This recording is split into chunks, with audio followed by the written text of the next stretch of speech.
regalas la oportunidad de estar juntos en diferentes sentidos, Padre, porque juntos para el creyente significa una misma mente y un mismo corazón, independientemente del lugar, porque es tu presencia que inunda cualquier espacio, tu omnipresencia la que nos permite vivir esta comunión. Así que qué alegría, Señor, que hermanos nuestros en otra ciudad, en diferentes partes, incluso de fuera del estado, puedan reunirse para compartir este momento de palabra, este alimento espiritual que significa para nosotros este culto. Y te pedimos, Señor, la cobertura de tu Espíritu Santo, ese manto de gracia para no solamente comprender tu palabra, sino que hagas posible lo que solamente tú puedas hacer posible, una transformación real de nuestras vidas, que no depende, Señor, de nuestra intelectualidad, de nuestra capacidad de razonamiento, sino de la obra de tu Espíritu en nuestro corazón.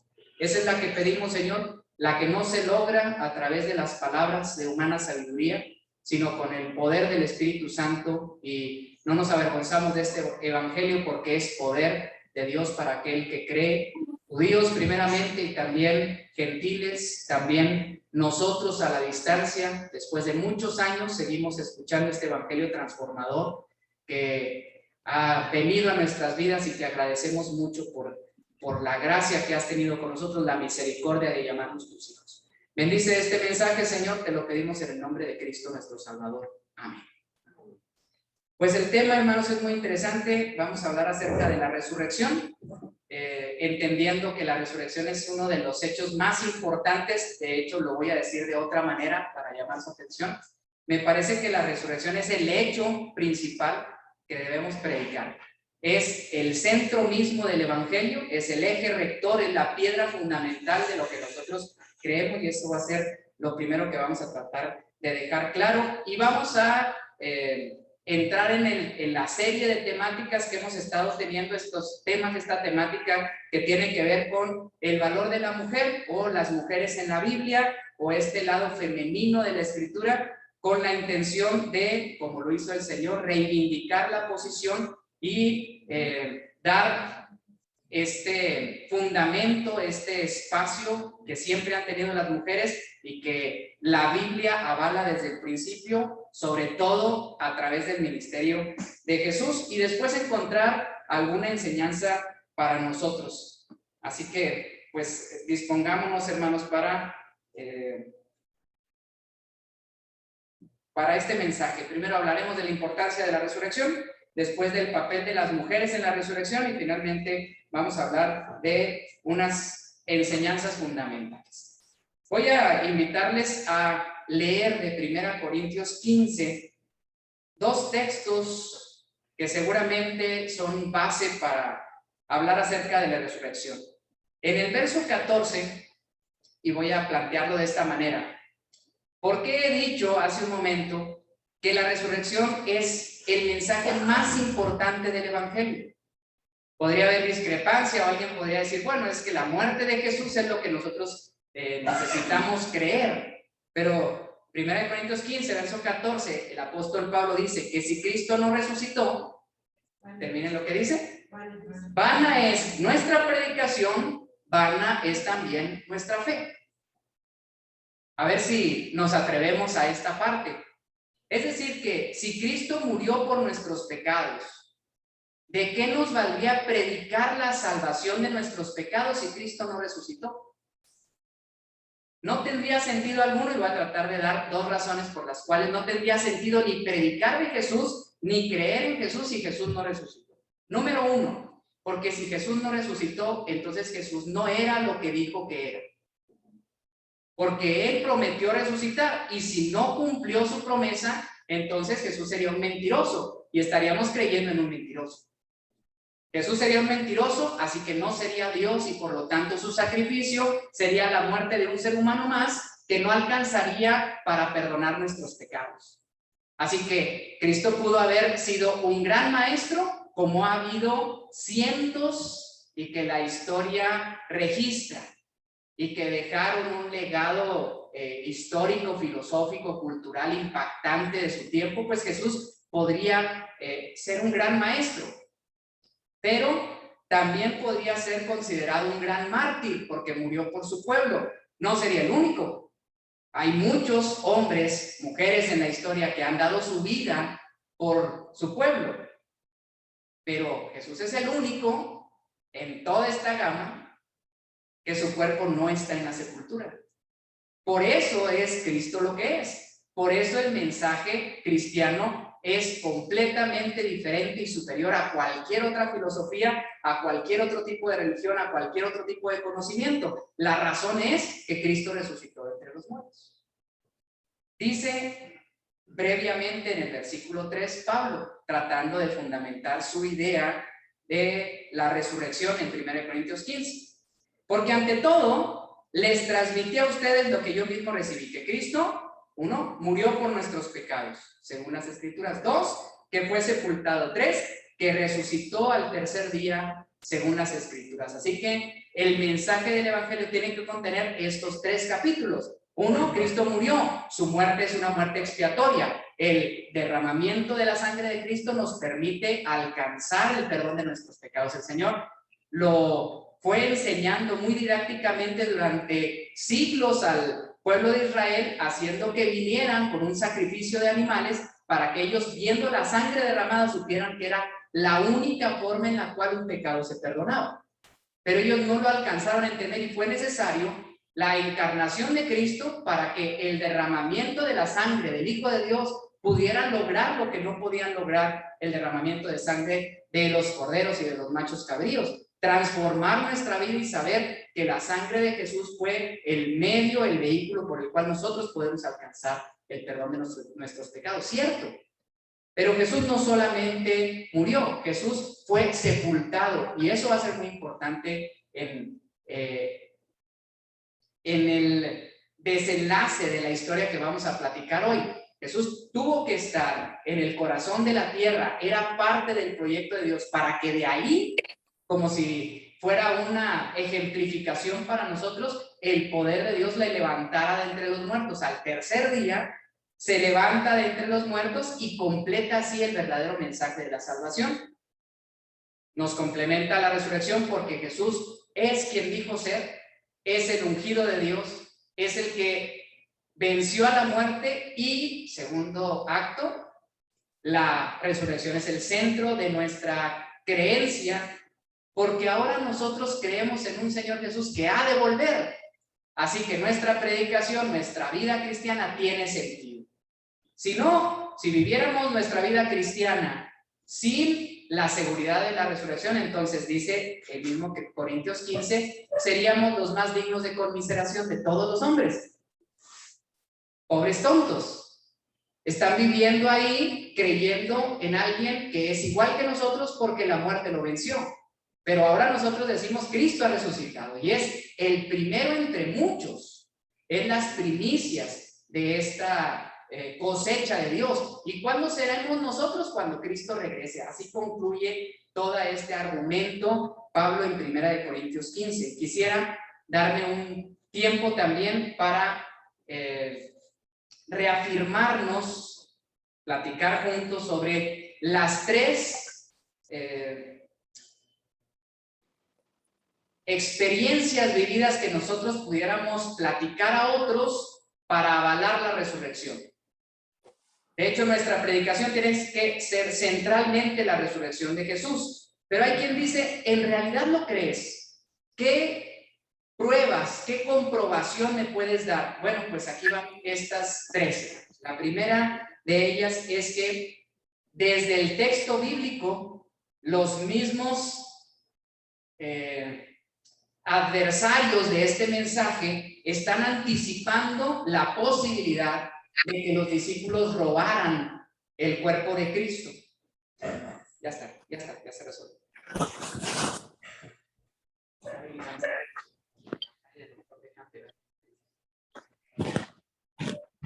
Cuando Jesús baja de la sepultura, los fariseos, los escribas, advierten al imperio y le dicen a Poncio Pilato, estos hombres han hablado de la posibilidad de la resurrección, de la supuesta resurrección de Jesús, así que te pedimos que pongas una guardia para que no sea que en la noche vengan, se roben el cuerpo y después nos engañen a todos.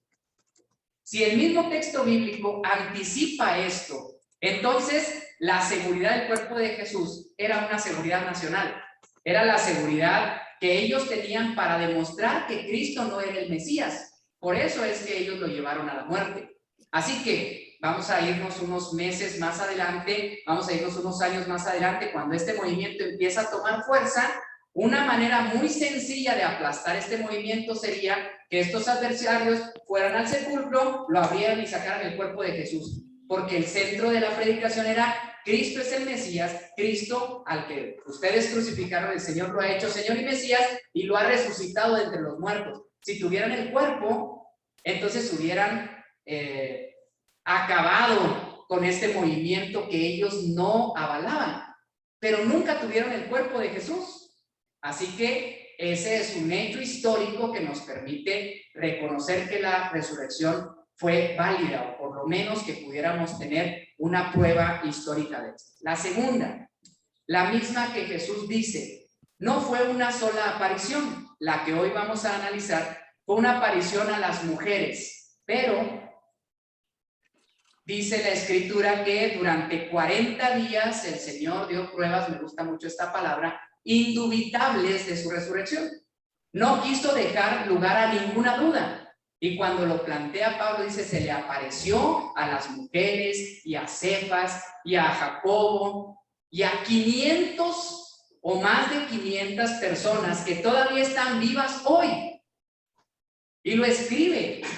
Así que había un documento histórico que dice, ¿quieren testigos? Conozco 500 que les pueden decir que vieron a Jesús resucitado. Así que fueron contemporáneos aquellos los que pudieron haber dudado primeramente de la resurrección de Jesús, pero tenían con quién ir a platicarle. ¿Es cierto? Sí.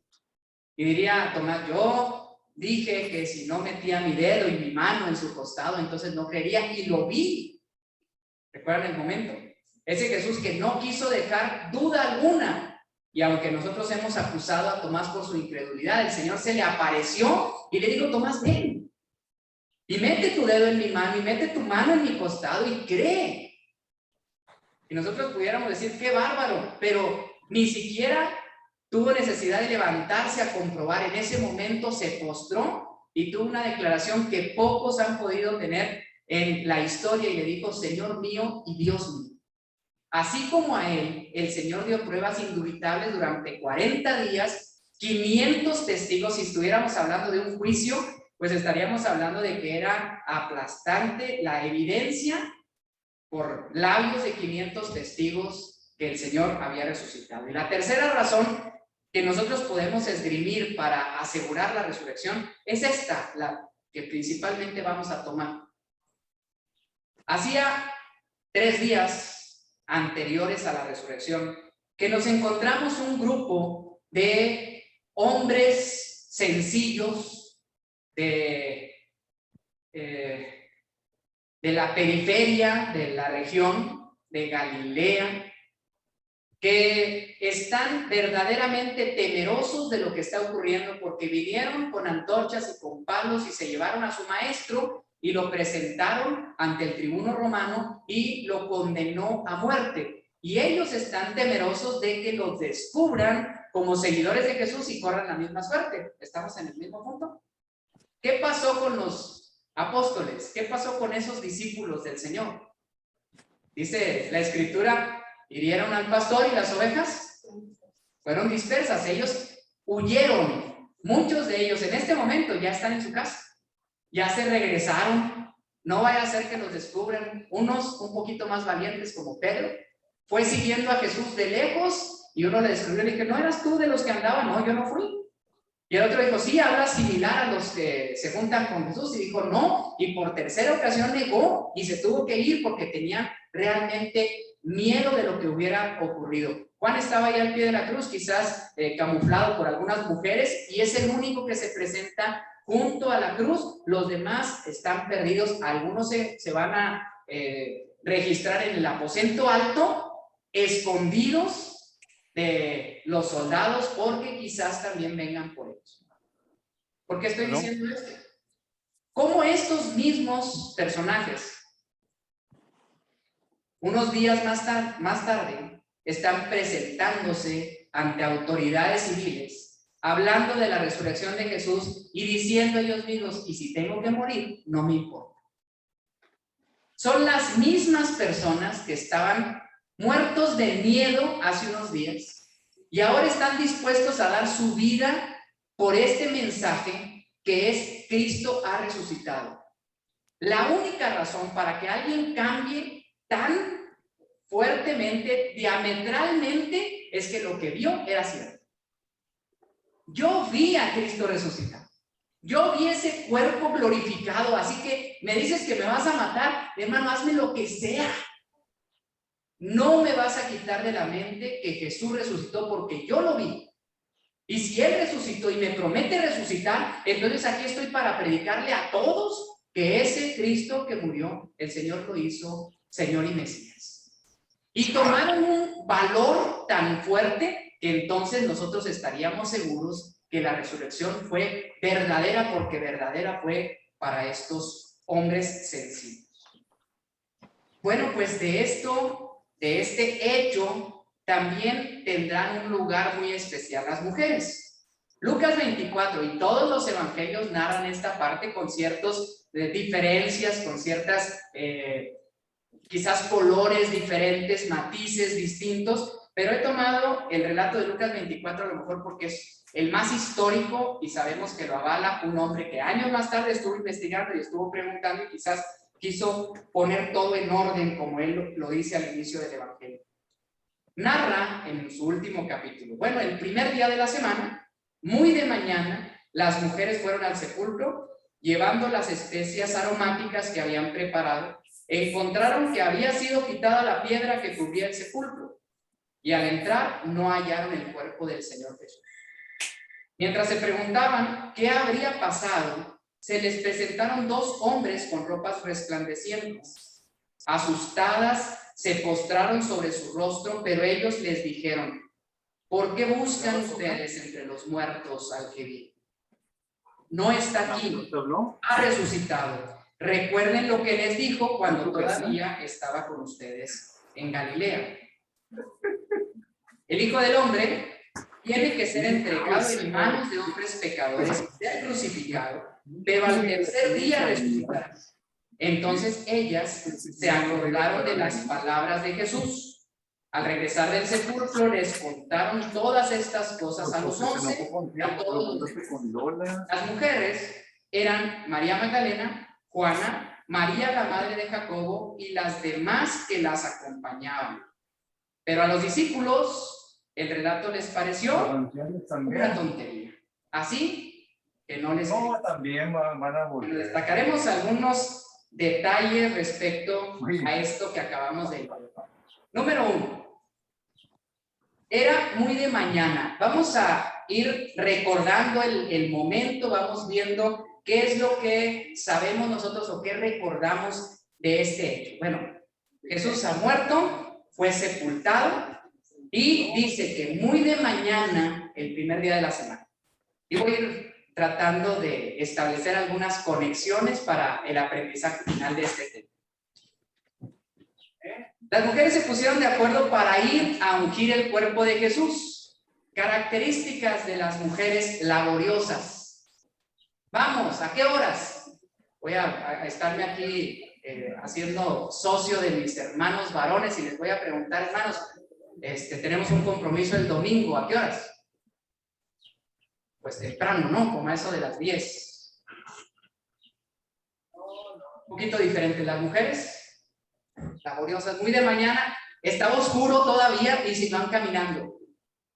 Ayúdenme con la broma, ¿sí? Pero vamos a ir descubriendo que es naturaleza femenina.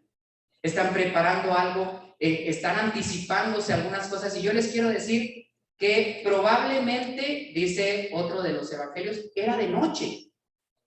Probablemente acababa de meterse el sol del sábado y ellas ya están caminando. Solamente están esperando que las restricciones del día de reposo se paren y ahora sí es domingo, vamos caminando al sepulcro. Apenas metido el sol, todavía oscuro, vamos caminando Son mujeres, van solas, se van a encontrar con la guardia romana, hay una piedra gigantesca, pesada, y ellas, dice el relato de Mateo, iban preguntándose entre ellas, ¿quién nos removerá la piedra? Pregunta, ¿quién las detuvo? Si hubiésemos sido nosotros, hermanos, vamos a echarles más bien la culpa a los 11. Imagínense a los 11 poniéndose de acuerdo, ¿qué diría? Pues yo diría, a lo mejor muy razonadamente, como normalmente somos los caballeros, ungirlo, pues ya lo ungió José de Arimatea, ¿no? Cuando lo iban a sepultar, la usanza era de que, como era muy rápido lo que tenían que hacer, bañó las vendas, metió el sudario en ungüentos y entonces encobijó a Jesús y está hecho. Nosotros diríamos, bueno, ¿ya para qué? Ya lo hicieron. Y además, pues ¿para qué vamos si no nos van a dejar entrar? ¿Para qué vamos? Nos vamos a enfrentar con los guardias. Y uno le diría al otro, oye, pues yo no sé tú. Y diríamos, no, bueno, vamos a esperarnos, ¿no? Y luego la piedra, no, pues en eso no había pensado ya. Correcto, mejor nos quedamos. Las mujeres no pensaron en nada de eso, o sí lo pensaron, pero era tanta su urgencia de ir a cumplir esta función ministerial, esta función sacerdotal, esta función de misericordia, de ungir el cuerpo de su maestro, que no pensaron en nada de esto y muy de mañana, característica muy femenina, fueron al sepulcro. Llevaron especias aromáticas para ungirle. Y aquí voy a brincar, si me ayudas, Yaciel, a la siguiente diapositiva que dice los tiempos de las mujeres. Y ahorita nos regresamos a cómo íbamos.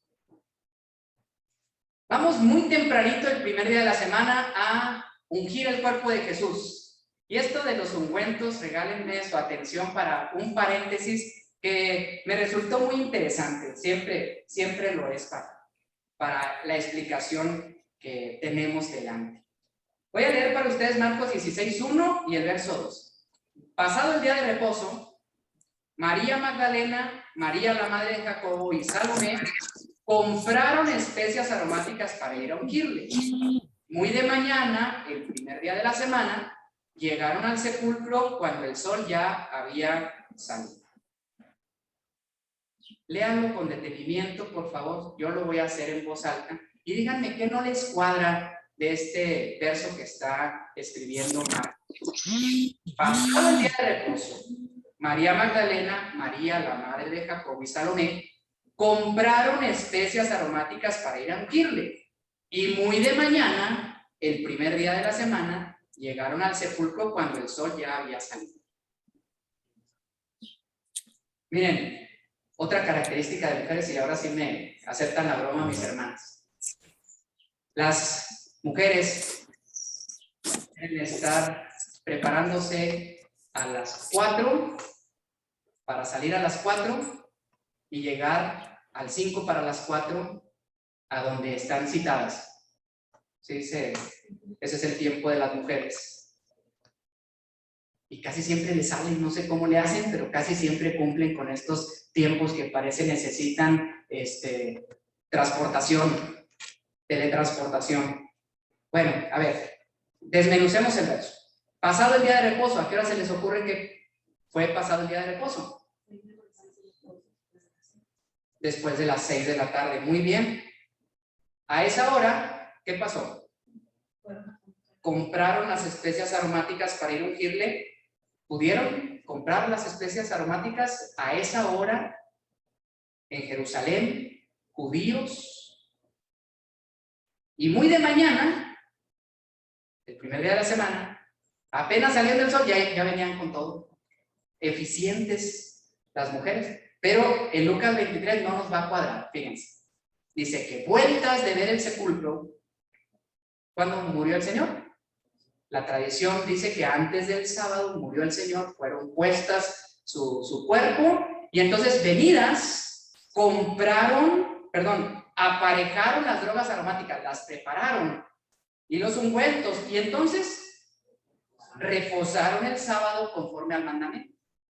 Así que voy a poner esto como un paréntesis interesante a nuestro acervo cultural.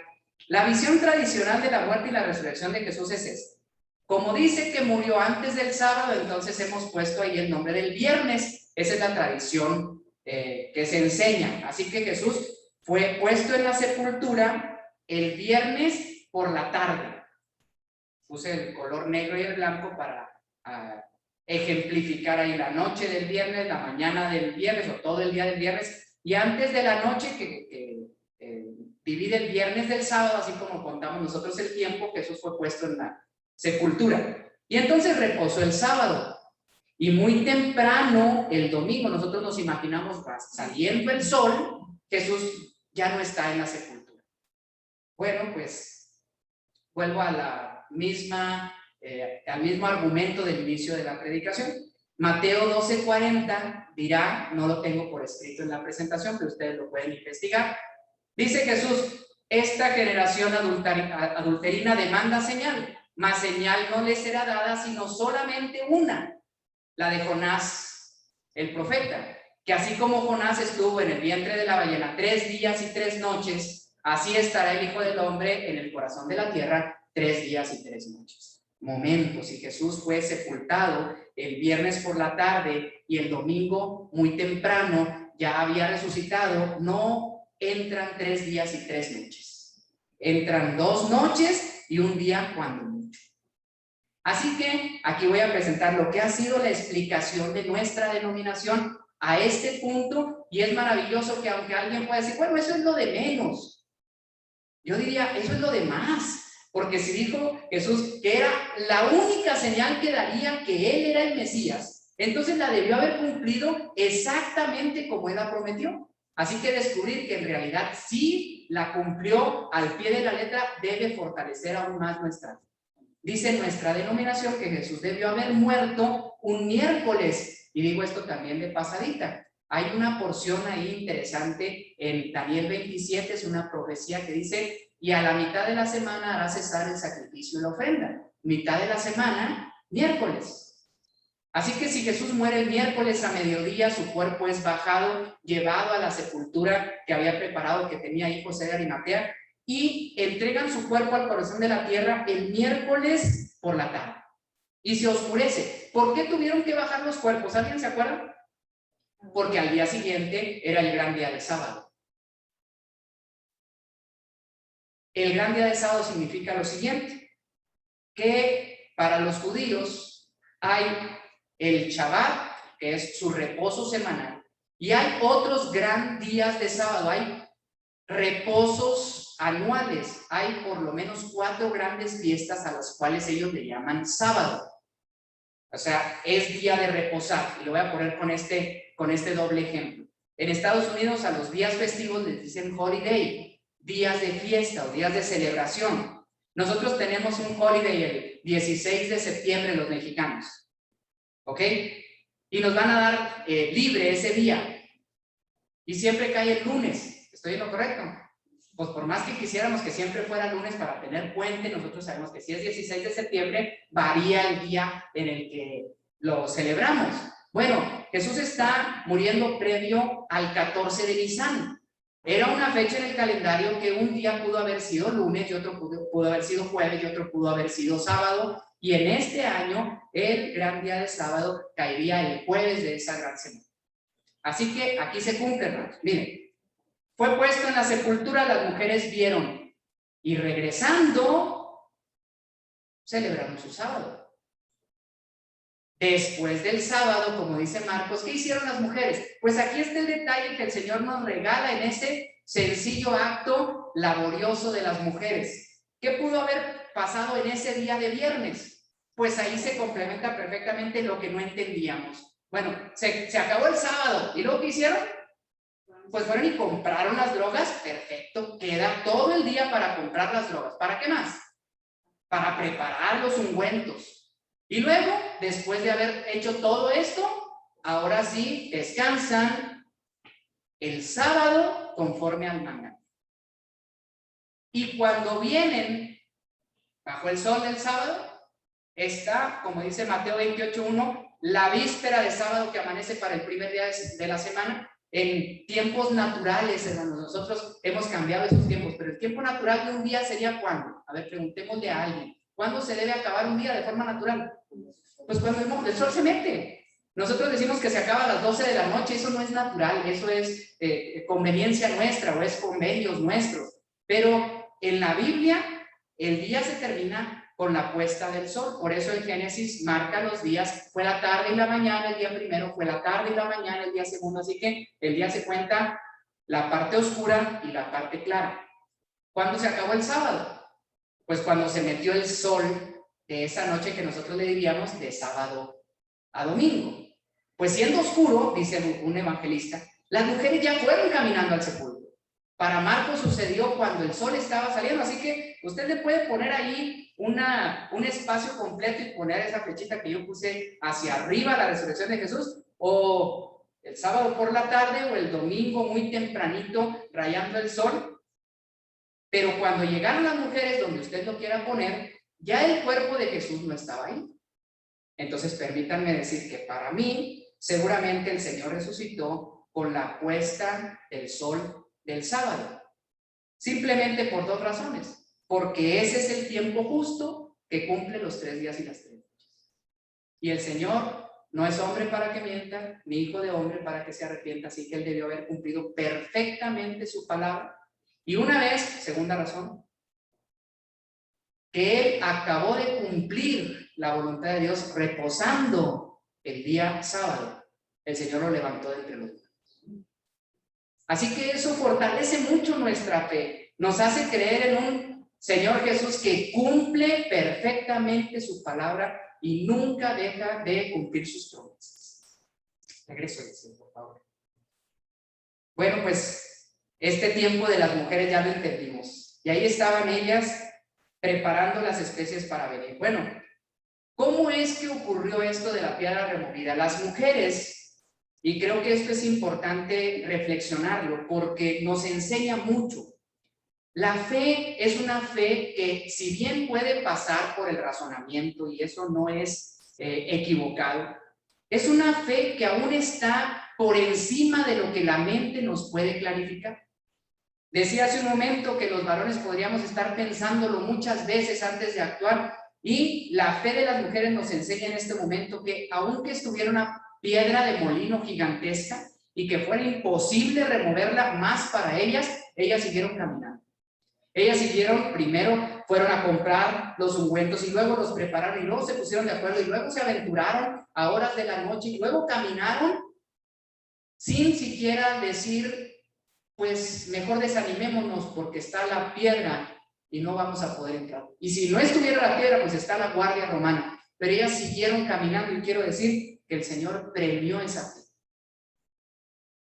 Porque ellas actuando, hace un momentito platicábamos con Yaciel respecto al tema que escuchamos en la mañana, dice, yo creo que tenemos que obrar, que el Señor va diciéndonos si está avalando nuestra acción, y es cierto, las mujeres fueron caminando y el Señor se anticipó a esas dudas que ellas tenían y les removió la piedra.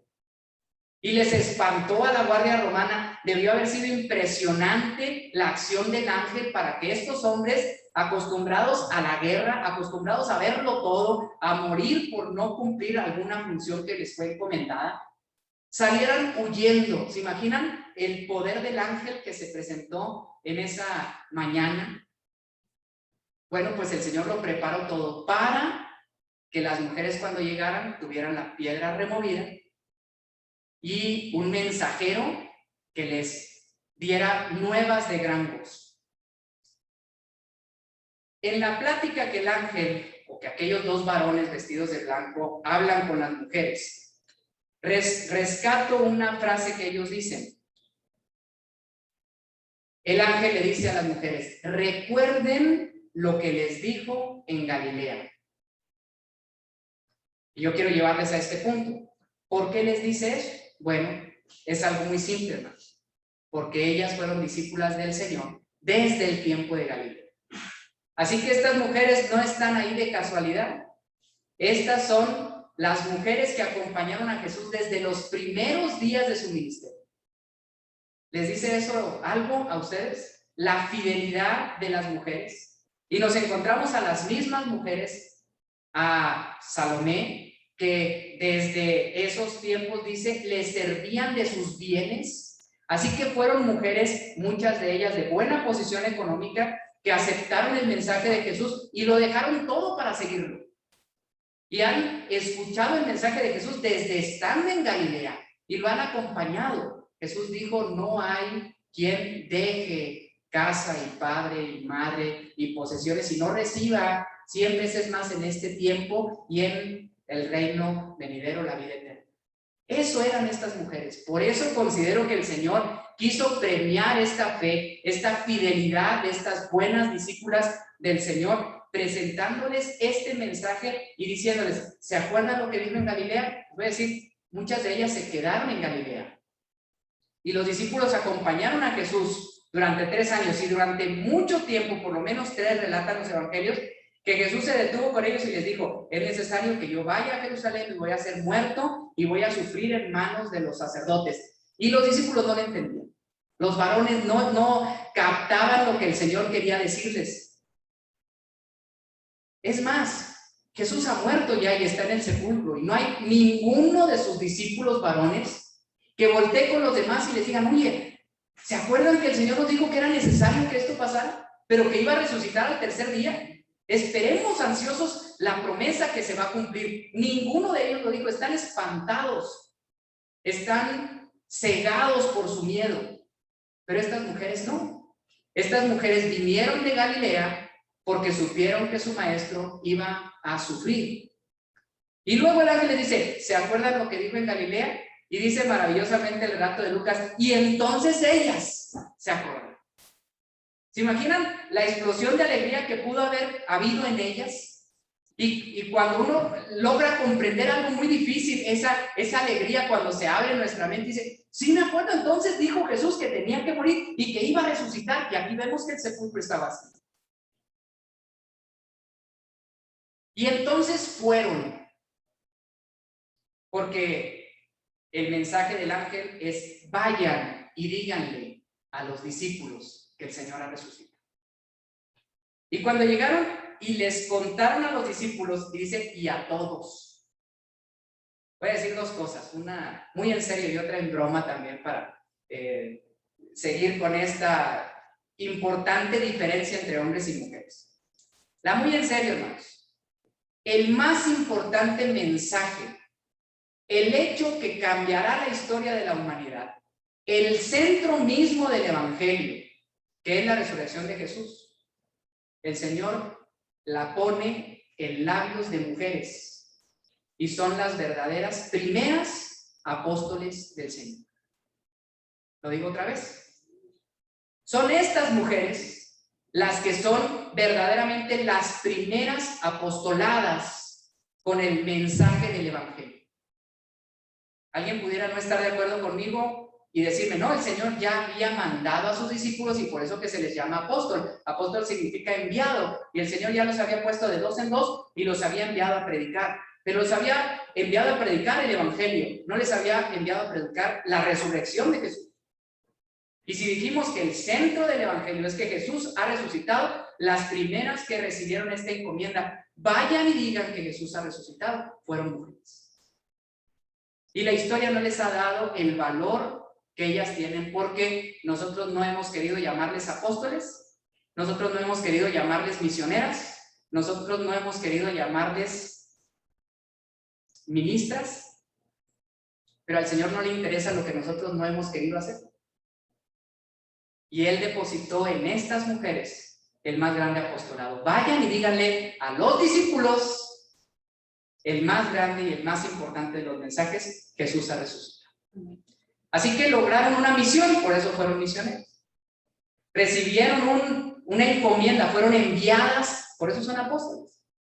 Compartieron la verdad del evangelio, entonces son evangelistas. Y entonces le dieron el más grande servicio a la humanidad, que es mostrar a Jesús resucitado, y por eso son ministros. Y no importa lo que digamos los demás, para el Señor lo son. Ahora sí la broma. Número 1, el Señor eligió mal, alguien diría, porque este momento, que es el más trascendente, eligió el Señor a un grupo de mujeres que, según la tradición judía, no podrían ser testigas en un evento público de juicio. Si estuviéramos hablando de un hecho legal, para los judíos la mujer no tiene validez en un juicio. La voz de una mujer no es tomada en cuenta. No son testigas de cargo, para nada. Así que si este hecho se hubiera llevado a un tribunal judío y dijeran, nosotras somos las testigas, los judíos soltarían la carcajada y les dirían, oigan, es que ustedes no valen su testimonio. Díganme uno o dos, porque tiene que haber dos testigos del hecho, pero que sean varones, mayores de 13 años por lo menos. Y al Señor le interesó estas condiciones, estas cláusulas legales de los judíos. No, dijo, hay que darles esta encomienda a estas mujeres, no me importa que los demás no lo crean. Yo sé que ellas van a cumplir esta función a cabalidad, porque, y aquí va la broma, no solamente se lo dijeron a los discípulos, sino ¿quién? A todos. ¿Me dejan terminar la broma o ya lo entendieron? Porque esa característica de las mujeres es muy buena. Son muy comunicativas. Pero esa facilidad de comunicación y de verbalización del hecho, pues le ayudó mucho a la predicación del Evangelio y era finalmente lo que el Señor quería. ¿Y los discípulos, hermanos? No sé, ahorita que leí esta porción de Lucas 24, vi algunos que abrieron sus ojos grandes cuando dice, y a los discípulos les pareció una tontería. Y no les creyeron. Quizás porque las historias se siguen repitiendo, ¿no? Yo lo he razonado tanto, ya estamos aquí, ya estamos haciendo las maletas para regresarnos a Galilea, ya no hay ninguna esperanza, ya mataron a nuestro maestro, ya que nos queda más que andar escondiéndonos, ya pasaron 3 días, a lo mejor al imperio ya se le olvidó, vamos a poner pies en polvorosa para que no nos tomen a nosotros. Y llegan estas mujeres ese domingo muy temprano, a lo mejor jadeando porque han venido desde el sepulcro y les dicen, nos encontramos la tumba vacía. Y vimos a un ángel que nos dijo que el Señor no estaba ahí y nos envió para decir que se iba a presentar a todos ustedes en Galilea y que recordáramos lo que el Señor había prometido. Se voltean a ver los discípulos entre ellos y dicen, ¿y estas? ¿Qué diríamos, hermanos? ¿Qué frases utilizaron? ¿Estas? ¿Qué mosco les picó? Estas locas con sus chismes de siempre. ¿Qué inventos traerán? Hombre, ni les hagas caso, son mujeres.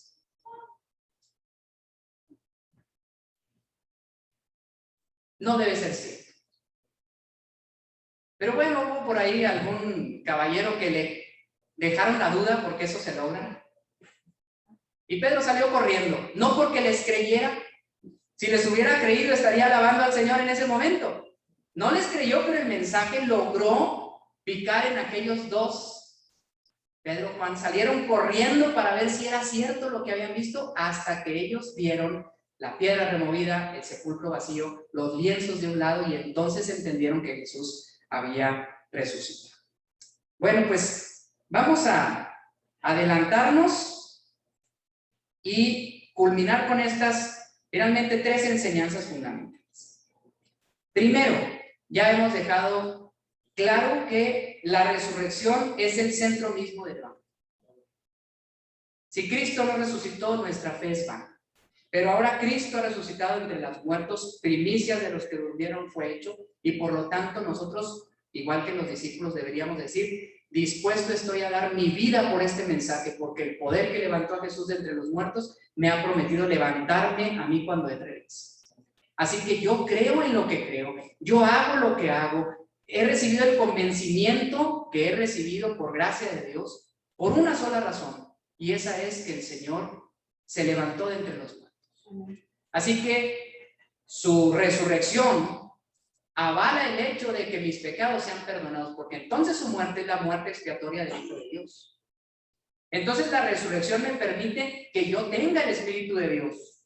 Esa es la única razón por la cual mi vida puede ser transformada, y no solamente por seguir algún dogma de fe o alguna filosofía.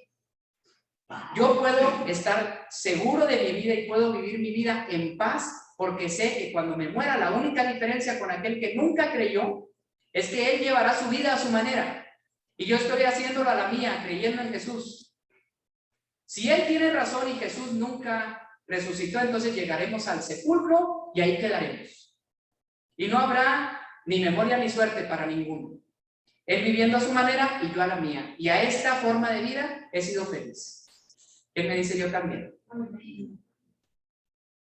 Pero si Cristo resucitó,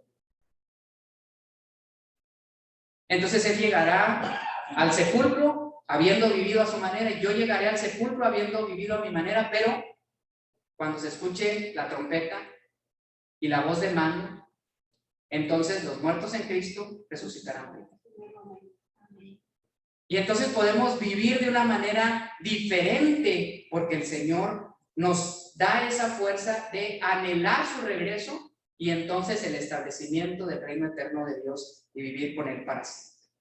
Segunda enseñanza fundamental: Dios avaló el apostolado de las mujeres.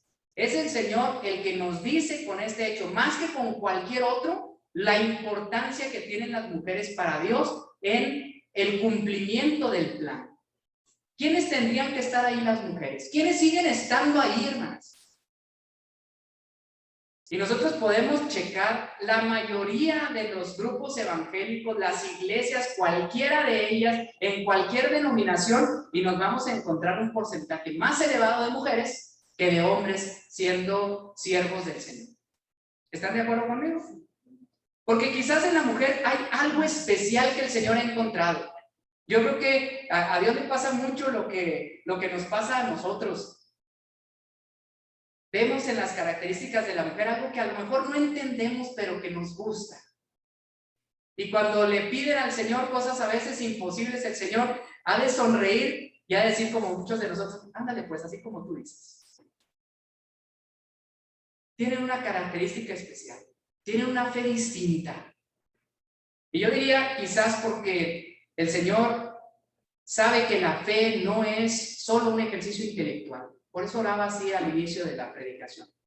Porque nosotros caemos en esos excesos. Los varones queremos sacar la fe a través de una discusión, de un debate, y apuntes, y a lo mejor un razonamiento lógico.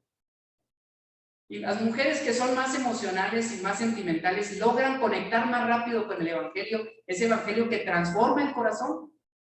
Vean qué diferentes somos cuando discutimos esas raras veces que discutimos los hombres y las mujeres. El hombre se va a acostar haciendo una remembranza de todas las palabras que se utilizaron y haciendo un estudio detallado de por qué se dijo y cuál fue el razonamiento. Y entonces yo creo que, y yo pienso que, y yo argumento de esta manera. Y la mujer está volteada hacia el otro lado, ni siquiera recordando qué palabras se utilizaron.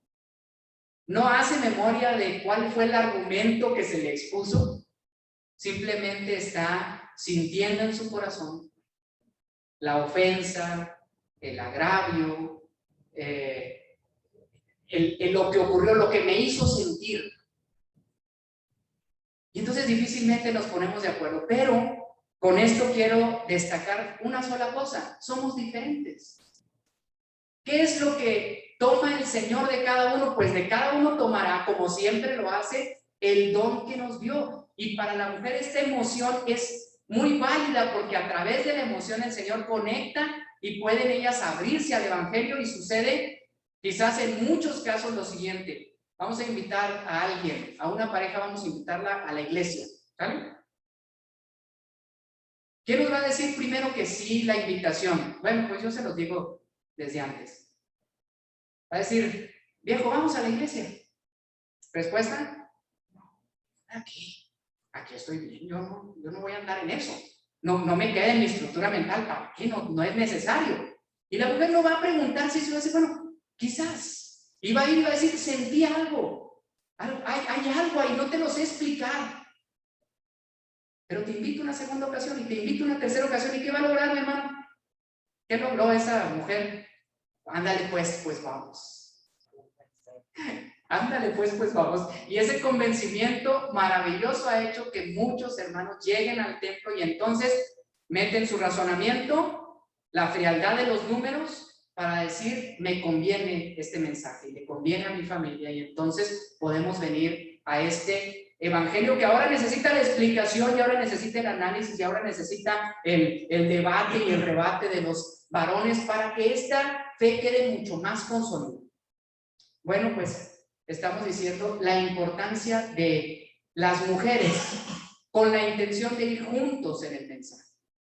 El Señor supo que ese arrojo de las mujeres, esa fe que a veces no necesita todas las respuestas a nuestras preguntas, esa laboriosidad, ese tenemos que hacer, porque haciendo es como se va construyendo la fe. No solamente en el análisis, porque muchas veces nosotros analizamos demasiado y esto nos produce parálisis. ¿Saben esa frase? Mucho análisis lleva a la parálisis. Estamos pensando tanto que no hacemos. Y la mujer tiene esta facilidad de decir, pues vamos haciéndolo, hombre, después lo platicamos. Vamos haciendo la obra y después veremos qué es lo que ocurre. Y el Señor va avalando este ejercicio de las mujeres, aunque los demás no lo crean, aunque los demás no lo acepten, aunque los demás no quieran que las cosas funcionen así. El Señor ha llevado la historia de su iglesia también a través de las mujeres, y no solamente a través de las mujeres, al igual que también en los hombres, y no solamente a través de los hombres. Tercera enseñanza fundamental.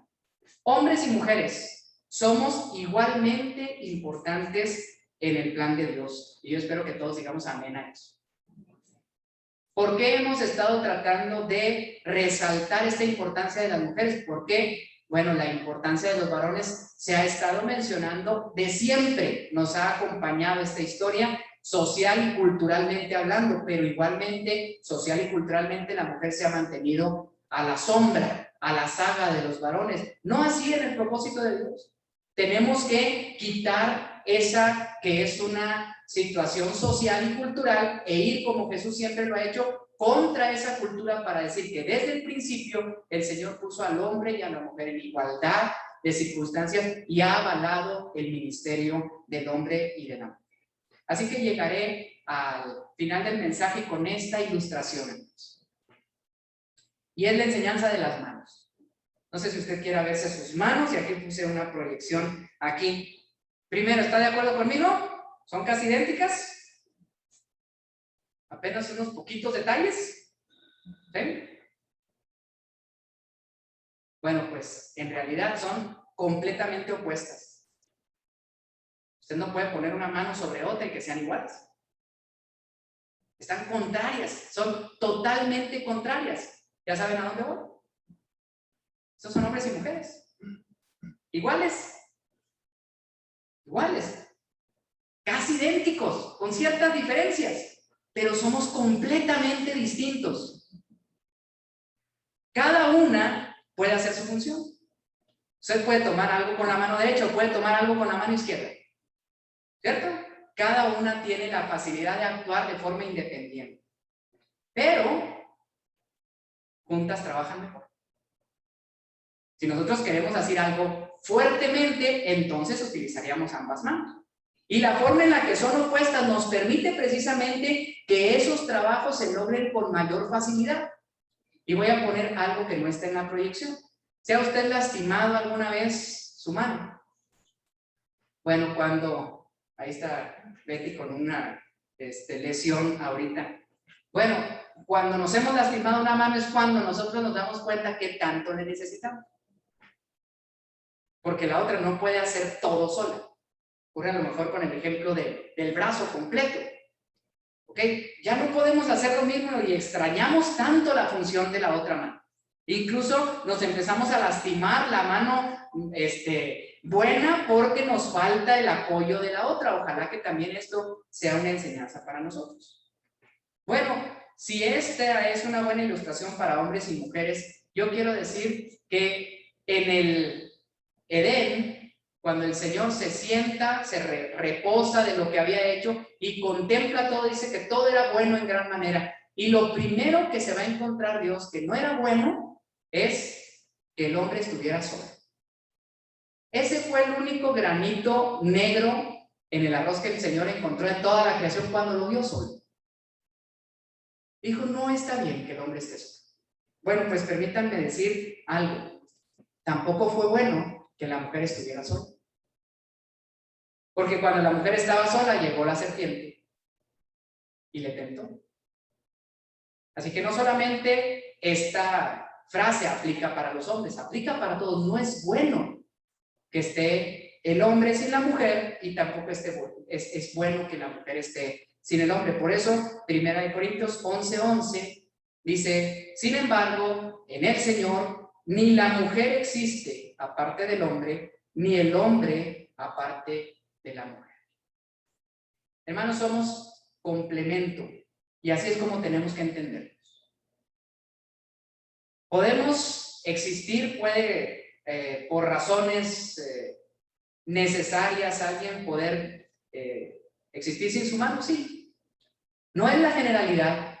Alguien puede ser individual, alguien puede lograr sus propósitos de esa manera, y no quiero condenar ni cargar emocionalmente a alguien si no tiene pareja.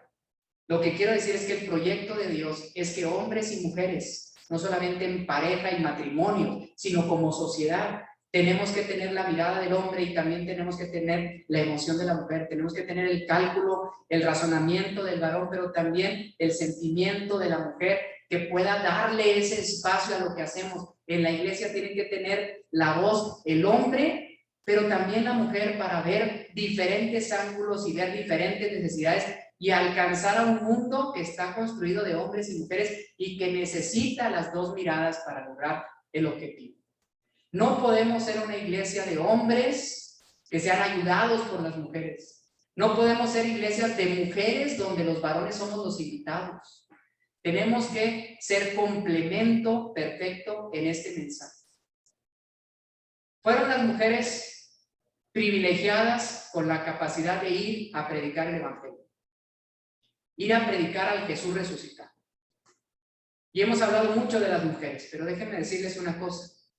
En el corazón de Dios estaban los hombres, que llenos de miedo habían perdido la fe. Y así es que le llama a las mujeres en ese momento y le dice: vayan y díganles a los discípulos que el Señor ha resucitado. Porque Dios no es un Dios de mujeres, no es un Dios de hombres, es un Dios de individuos que buscan ser fieles y que a veces vamos caminando con miedos, pensando quién nos removerá la piedra. Que estamos actuando quizás diciendo: ya el Señor ha muerto y no hay ninguna esperanza, regresémonos a Galilea. Pero la voz del ángel es a la mujer: vayan y díganles a los discípulos, y a Pedro también, porque había caído en tal angustia y tal depresión por haber negado a Jesús, que quizás estaba el más perdido de todos. Bueno, pues ese evangelio es para ellos, y váyanles a ver, porque nos volveremos a ver en Galilea. Y entonces tomó a este ejército de hombres y mujeres valientes para empezar a construir el reino que hoy nosotros estamos gozando. Gracias a esas mujeres, gracias a esos hombres valientes que asumieron la responsabilidad de seguir compartiendo el más grande de los mensajes de la humanidad, que es Cristo resucitado. ¿Estamos listos para continuar nosotros esa encomienda? ¿Estamos listos para escuchar la voz del Señor que nos dice: vayan y díganles a mis hijos que el Señor ha resucitado? Dios les bendiga.